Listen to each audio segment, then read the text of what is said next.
Now, most people already know that it is very difficult to have a financial breakthrough while working for somebody else.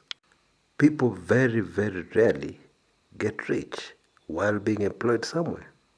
Most people understand that if you want to make a difference, then you need to start a business. Even if you start that business on the side while you're still employed, while you still have your job. So why is it that most people grow old waiting to start their business? You wake up one morning, you're 100 years old, and you never started your business.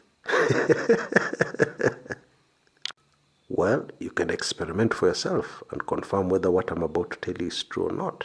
Yeah, I am certain you'll find it's absolutely true.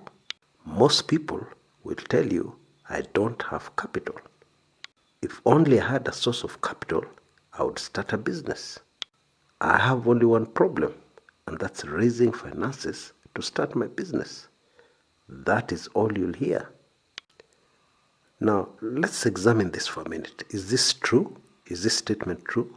Is it impossible to start a business without capital? Well, if you go to a financial expert, what do you expect? They'll tell you you definitely need capital to start. Any business, you need to finance it. Now, I'm a very practical person. I believe in practicals over theories. It is okay to read things in textbooks, but the litmus test, the real test, is doing it practically.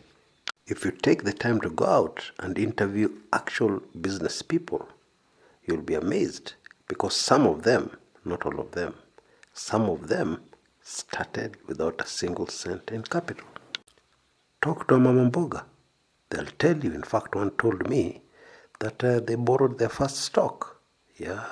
And that business they built enabled them to take all their children through school. And these are single mothers. That is a practical case. Now let me make it very clear. You need capital to start a business. However, it is possible, and many have done it, to start a business with very little or no capital. Now there's a way to do everything, yeah, and also including starting a business with little or no capital. In other words, if your problem is financing, you need to find something else very powerful that will replace your lack of financing, that will make up for your lack of finances. This is precisely how it is done. Now, what is this powerful thing or powerful method that you can use that will replace finances? I will tell you. Wait for this one. It is ideas. Ideas are extremely powerful. Yeah, good ideas are extremely powerful. And in very many case studies, people have been able to start very successful, huge businesses while they came from very poor families with very limited resources, no rich uncles to rely on or rich relatives. They just started from zero.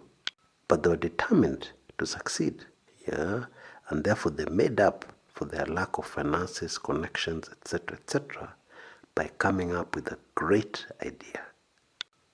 Now in the book 101 Brilliant Business Ideas That Will Thrive, you will find very many case studies and indeed very many ideas which are so powerful that financing is not your major problem.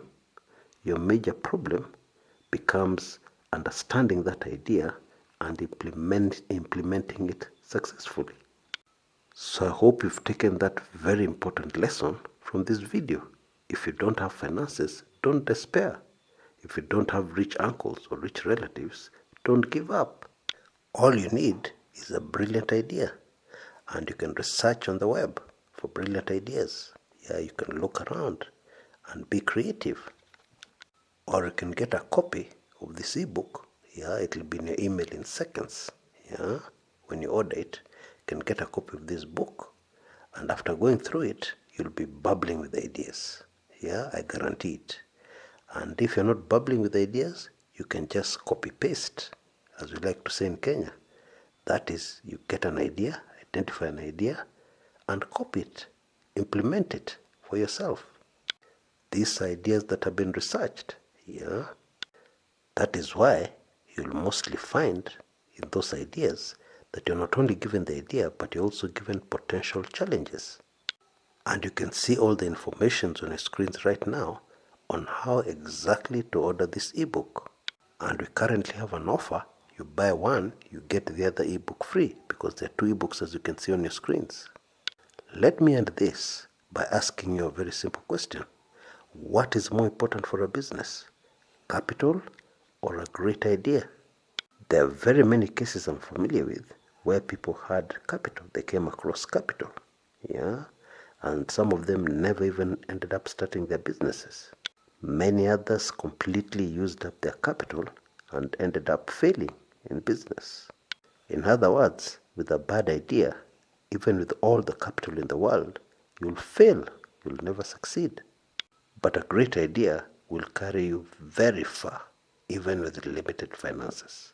Until next time, this is Kshs, Kumekucha.